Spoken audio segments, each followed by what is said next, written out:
Chairman, I'd like to introduce Phillip Sweeney. Sure. Thank you, Chairman. Yes, just picking up on the point of the last gentleman there, it's a truism to say that complex problems rarely have simple solutions. And I note here in the appendices, it says here, NAB's current activities, despite the rapid declines in fossil fuel use that can be expected under the Paris line transition, etc., etc., etc. Now, anybody that's interested in this vexed subject, I can recommend the BP report they put out every year on world energy usage. And if you download the current one and have a look at energy usage over the last year, both in petroleum, natural gas and coal, you'll find that fossil fuel usage actually accelerated last year when you compare it to the decade-long average. So I think we have to recognise that fundamentally the Paris Agreement is a failure.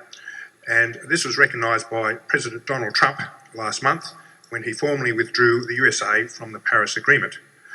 And I'm saying this in the context that the American economy, now under Donald Trump, or President Trump, is the best it's been in 50 years.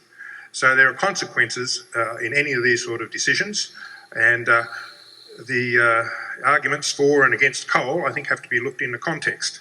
And the previous gentleman mentioned about India, and I've got some statistics here, in that every year 1.4 million children in India die before their 5th birthday.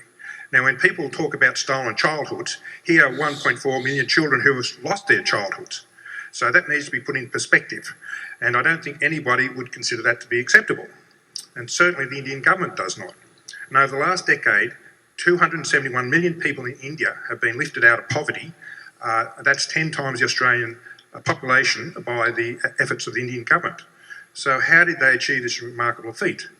India has focused on improving access to electricity and extending sanitation coverage, which of course requires electricity for pumping in clean water and pumping out dirty water, etc. And however, while 271 million people have been lifted out of poverty, there are still some 370 million people that remain in poverty. Now, of course, India is also installing solar power stations and endeavouring to utilise renewable energy wherever possible. But the fact remains that thermal coal provides the lowest cost, most reliable electricity in the world. Until new technology comes along, that will be the case.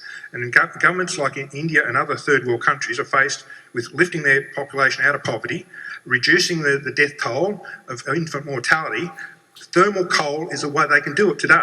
And it troubles me very greatly when people are saying that we should stop shipping thermal coal from Australia to lifting the standards of children in the third world. Thank you. Thank you.